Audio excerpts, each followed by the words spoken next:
Bismillahirrahmanirrahim. Assalamualaikum warahmatullahi wabarakatuh.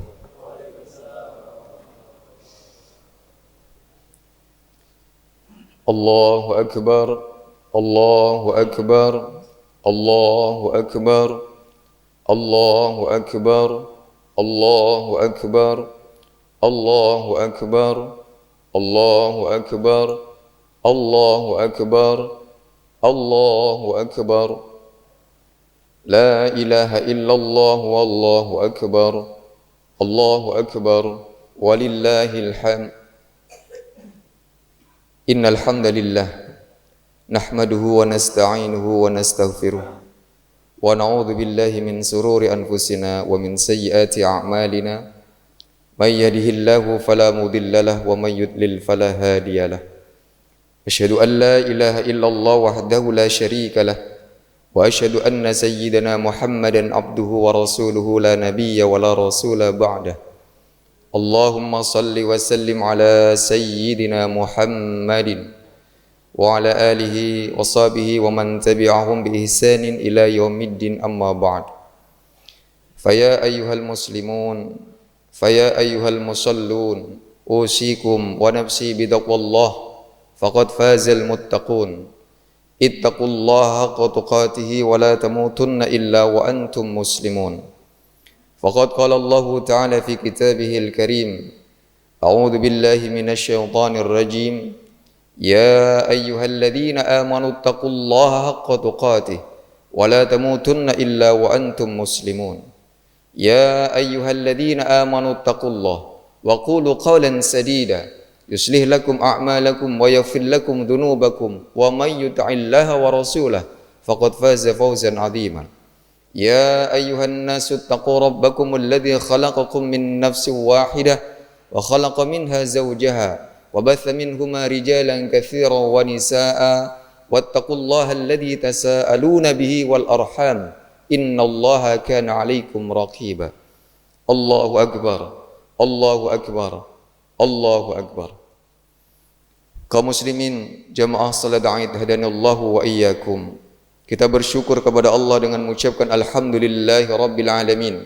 Segala puji hanya milik Allah Rabb semesta alam. Allah yang menciptakan kita, Allah yang mengurus kita, Allah yang memenuhi semua kebutuhan kita. Hanya kepada Allah kita meminta, hanya kepada Allah kita beribadah, dan hanya kepada Allah kita meminta. Iyyaka na'budu wa iyyaka nasta'in. Ikrar yang setiap kali kita salat baca, iyyaka na'budu wa iyyaka nasta'in. Hanya kepadamu ya Allah kami meminta, kami bermohon, kami beribadah, dan hanya kepadamu ya Allah kami meminta. Maka kaum muslimin hadanallahu wa iyyakum rahimakumullah, ibadah yang kita tujukan pada hari ini, pada pagi ini semata karena Allah Subhanahu wa taala, dan kita bermohon kepada Allah, mudah-mudahan kita yang masih berada di tempat ini, saudara kita yang mungkin masih di perjalanan, mereka yang mungkin sekarang sedang beribadah di tempat yang lain, mudah-mudahan Allah selamatkan, Allah kuatkan imannya, dan mudah-mudahan kita termasuk orang-orang yang hidup dengan kalimatut tauhid, kita pun wafat dengan kalimatut tauhid, la ilaha illallah. Kita berselawat kepada Nabi kita dengan mengucapkan Allahumma salli ala Muhammad wa ala ali sayyidina Muhammad. Salawat yang kita panjatkan kepada baginda Rasulullah sallallahu alaihi wasallam menunjukkan kecintaan kita, kesetiaan kita dengan sunnahnya, dan berharap kita termasuk orang-orang yang kelak akan mendapatkan syafaatnya. Nabi sallallahu alaihi wasallam menyampaikan, man shalla alayya salatan wahidatan, siapa yang bersalawat kepada aku dengan satu kali salawat, sallallahu alaihi asra, dia akan mendapatkan salawat dari Allah sebanyak 10 kali. Siapapun yang bersolawat kepada Nabi kita dengan 1 kali solawat, Allah akan berikan 10 kali lipat solawatnya. Allah akan berikan 10 jalan keluar dari kesulitan. Allah akan berikan banyak kepada kita kemuliaan. Allahumma salli ala Muhammad wa ala ali Sayyidina Muhammad. Allahu Akbar, Allahu Akbar, Allahu Akbar, walillahil hamd. Kaum muslimin, jamaah salat Id, hadani Allahu wa iyyakum rahimakumullah. Dzulhijjah adalah salah satu di antara 4 bulan haram. Mulai dari Dzulqa'dah, Dzulhijjah, Al-Muharram, kemudian nanti Rajab. Kenapa disebut dengan haram? Haram itu pengertiannya 2. Yang pertama, haram, dilarang, tidak diperbolehkan. Maka ada makanan haram, minuman haram. Ada makanan dan minuman halal. Ada pasangan yang haram, ada pasangan yang halal. Maka haram pertama diartikan sesuatu yang dilarang, tidak diperbolehkan. Haram yang kedua adalah dimuliakan. Maka Zulhijjah termasuk di antara bulan yang dimuliakan oleh Allah Subhanahu wa taala. Dzulqa'dah, Dzulhijjah, Al-Muharram, Rajab. Masjidil Haram, masjid yang dimuliakan. Saking mulianya non muslim tidak boleh memasukinya. Maka disebut dengan Masjidil Haram. Dan bulan ini tepat insyaallah sekarang tanggal 10 Dzulhijjah kita merayakan hari raya Idul Adha yang menjadi salah satu di antara syiar umat Islam. Insyaallah selain menunaikan ibadah haji dan umrah, kita menunaikan ibadah salat Id, salat sunnah Id, dan kita melaksanakan ibadah kurban. Allahu Akbar, Allahu Akbar, Allahu Akbar, walillahil hamd. Di antara kemuliaan bulan Dzulhijjah disampaikan oleh Rasulullah sallallahu alaihi wa alihi wasallam, "Ma min ayyamil 'amalus salih fiha ahabbu ila Allah taala min hadhil ayyam." Beliau menyampaikan tidak ada satu amal saleh yang lebih dicintai oleh Allah melebihi amal saleh yang dilakukan pada hari ini, yaitu yakni kata Rasulullah ayyamul ashr, 10 hari pertama bulan Dzulhijjah. Qalu ya Rasulullah walal jihadu fi sabilillah. Para sahabat bertanya, "Ya Rasulullah, tidak juga termasuk jihad fi sabilillah?" Karena jihad fi sabilillah itu adalah amal yang paling tinggi. Panggilan di dalam Islam itu banyak. Yang pertama, panggilan salat. Panggilan salat ini sifatnya sangat dekat. Dan di situ antara salat yang satu dengan salat yang lain ada ampunan dosa. Hayya 'alas shalah, hayya 'alas shalah. Kemungkinan kita datang sangat besar kemungkinannya kita bisa pulang. Kemudian yang kedua, panggilan haji. Saudara-saudara kita yang sekarang sedang menunaikan ibadah haji, ada kemungkinan mereka selamat untuk datangnya, ada juga kemungkinan mereka harus tinggal di sana untuk selamanya. Yang ketiga, panggilan jihad. Panggilan jihad ini rata-rata yang datang untuk melakukan jihadu fi sabilillah, mereka sudah ingin mengorbankan jiwa dan raganya, bahkan harta mereka. Jadi harapan mereka adalah syahid, sehingga kemungkinan pulangnya sangat kecil. Dan yang terakhir adalah panggilan kematian. Ini yang tidak bisa ditawar dan pasti akan datang kepada kita kapan saatnya panggilan kematian itu. Allahu Akbar, Allahu Akbar, Allahu Akbar, walillahil hamd. Sahabat bertanya, walal jihadu fi sabilillah, termasuk tidak juga dengan jihadu fi sabilillah? Qalu, kemudian Rasul menjawab, walal jihadu fi sabilillah illa rajulun kharaja bi nafsihi wa malihi falam yarji' min dzalika bi syai'in.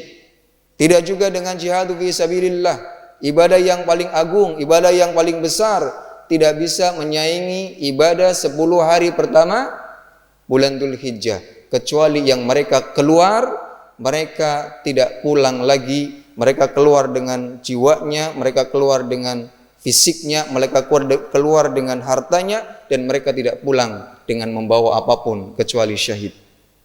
Allahu Akbar, Allahu Akbar, walillahil hamd. Kemudian apa saja yang perlu kita kerjakan? Walaupun mungkin ini sudah selesai 10 hari pertamanya, tapi atharnya, bekasnya masih bisa kita kerjakan setelah 10 hari itu. Yang pertama adalah berpuasa. Alhamdulillah, bapak-bapak, ibu-ibu sekalian yang insya Allah kemarin telah melaksanakan puasa sunnah Arafah. Banyak perbedaan pendapat di antara para ulama tentang penentuan Arafah. Arafah itu, puasa sunnah Arafah itu adalah puasa pada tanggal 9 Dzulhijjah. Dan sebetulnya pendapat yang paling rajih adalah tidak ada kaitannya dengan jamaah haji melakukan wukuf. Jika di satu tempat sudah menentukan ijtihadiyahnya kapan masuk tanggal 1 Dzulhijjah, maka kita ikuti itu. Dan Indonesia menetapkan, baik dari Muhammadiyah, baik dari Nahdlatul Ulama, baik dari MUI-nya, mereka bersepakat tanggal 9 Dzulhijjah jatuh kemarin pada hari Ahad. Ada keutamaan orang yang melakukan puasa sunnah Arafah, puasa yang dilakukan pada tanggal 9 Dzulhijjah. Jika ada hal seperti ini, Muslim yang baik adalah dia akan menunggu dan dia akan meniatkan diri untuk melakukannya. Kenapa? Karena ada fadhail, ada keutamaan-keutamaan yang keutamaan itu membandingi, tidak sebanding dengan apa yang kita kerjakan. Satu hari perbandingannya adalah 2 tahun diampuni dosa oleh Allah Subhanahu wa taala. Rasulullah sallallahu alaihi wasallam menyampaikan dalam sabdanya, an ba'din azwajin nabiy sallallahu alaihi wasallam. Rasulullah sallallahu alaihi wasallam, sebagian dari istri-istrinya mereka menyampaikan bahwa qalat kana Rasulullah sallallahu alaihi wasallam, dikatakan oleh mereka bahwa Rasulullah sallallahu alaihi wasallam yasumu tis'adil hijjah, berpuasa pada tanggal 9 Dzulhijjah. Kemudian wa yauma Asyura, pada hari ke-10 bulan Muharram, bulan depan. Kemudian wa thalathata ayyami min kulli syahr, dan 3 hari setiap bulan, yaitu tanggal 13, 14, 15 ayyamul bid. Kemudian beliau juga berpuasa awwalutsnaini minasyari wal khamis. Beliau juga berpuasa hari Senin dan hari Kamis. Ada sunnah-sunnah puasa yang dilakukan oleh Nabi sallallahu alaihi wasallam. Yang pertama adalah puasa tanggal 9 bulan Dzulhijjah, atau ada yang mengatakan dari tanggal 1 sampai dengan tanggal 9. Kemudian yang kedua puasa Asyura, puasa di hari ke-10 bulan Muharram.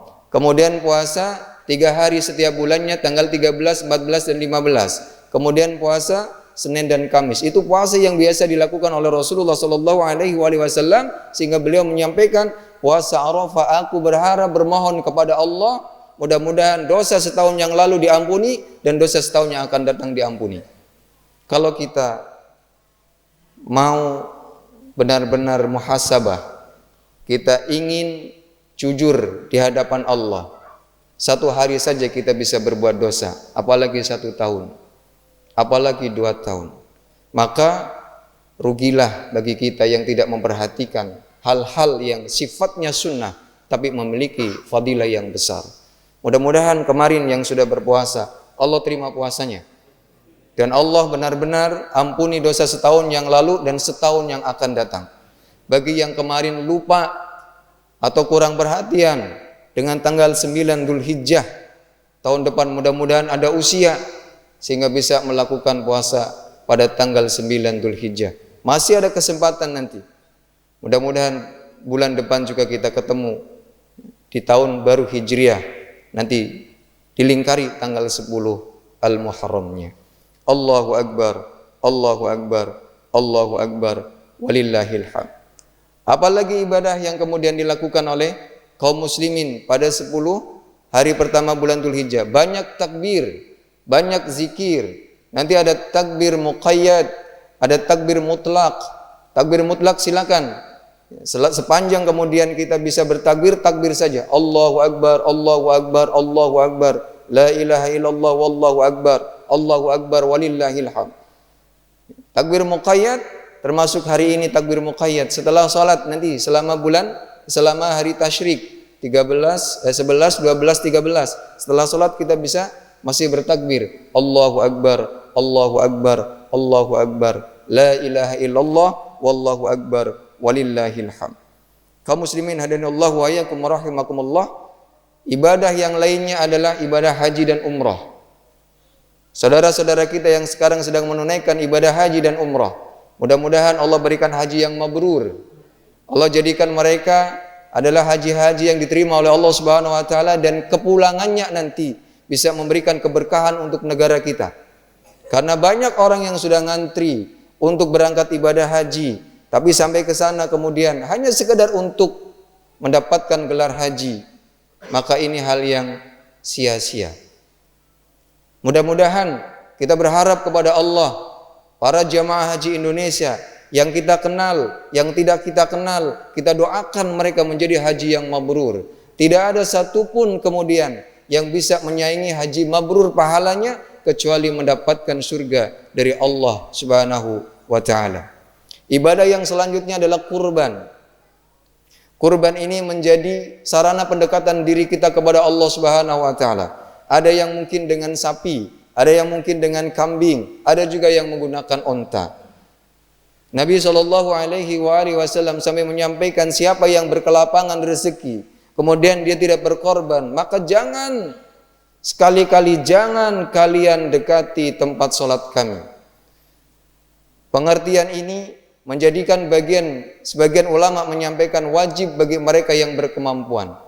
Maka masih ada waktu, kalaupun hari ini kita belum bisa berkurban, yang merasa berkemampuan, silakan, masih ada tanggal 11, 12, dan 13. Karena masa penyembelihan itu sampai hari tasyrik. 4 hari terhitung pada hari ini. 10, 11, 12, dan 13. Kenapa? Karena para sahabat ketika disampaikan hal itu oleh Rasulullah SAW, mereka sangat terpukul. Mereka sangat nikmat ketika berjamaah dengan Nabi. Tiba-tiba Nabi mengatakan, jika kalian berkemampuan tapi kalian tidak mau berkurban, maka kalian jangan sholat dengan saya. Menjadikan mereka semangat untuk melakukan kurban. Kemudian kita juga disyariatkan untuk banyak bertobat, karena tidak ada satupun di antara kita yang merasa suci. Siapapun kita pasti punya dosa. Tidak ada orang yang terbaik. Orang yang paling baik itu bukan orang yang tidak berbuat dosa. Orang yang paling baik itu adalah orang yang bertobat kepada Allah. Kullu ibnu Adam khata'un wa khairu min khata'ina at-tawwabun. Setiap anak Adam pasti punya dosa, dan sebaik-baik orang yang berdosa adalah orang yang bertobat kepada Allah.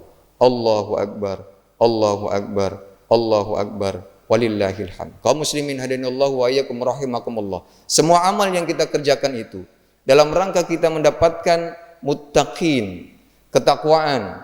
Karena satu-satunya kunci kita bisa masuk ke dalam surga adalah ketika kita benar-benar mendapatkan gelar muttaqin. Dan Allah Subhanahu wa taala gelar itu untuk siapa saja.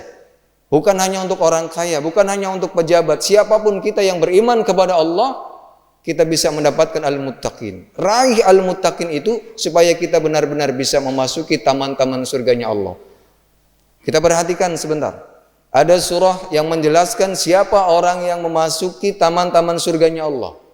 Surah Az-Zariyat, surat ke-51, mulai dari ayat 15 sampai dengan ayat 20. Allah berfirman, A'udzubillahi minasyaitonirrajim. Innal muttaqina fi jannati wa 'uyun. Sesungguhnya orang-orang yang bertakwa itu, mereka berada di taman-taman surganya Allah, dan mereka menikmati mata air yang Allah keluarkan.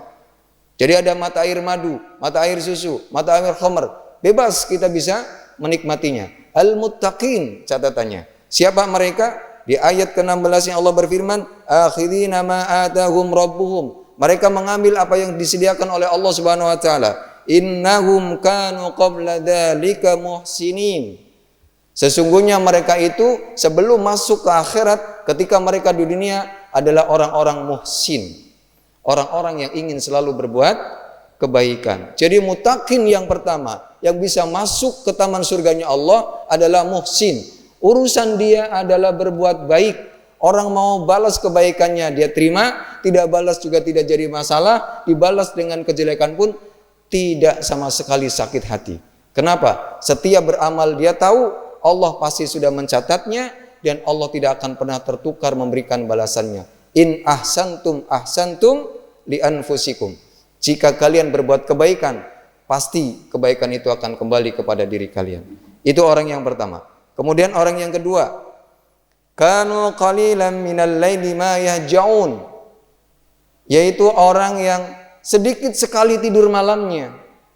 Tapi bukan untuk begadang, bukan untuk nonton bola, bukan untuk tongkrongan. Sedikit sekali tidur malamnya untuk muhasabah, untuk taqarrub, untuk beribadah kepada Allah Subhanahu wa taala. Jadi dia tidur di awal waktu, bangun sepertiga malam. Senang untuk berdua-duaan dengan Allah Subhanahu wa taala.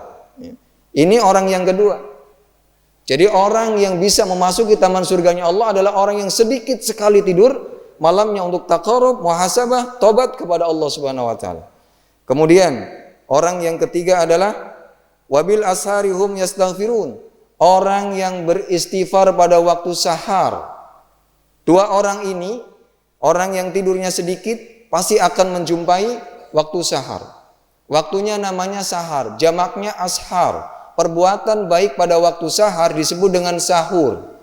Maka kalau besok mamanya kita mau puasa, pada waktu sahar kita makan, pada waktu sahar kita minum, maka makan minum pada waktu sahar disebut sahur. Dan orang yang menjumpai waktu sahar paling baik adalah istighfar.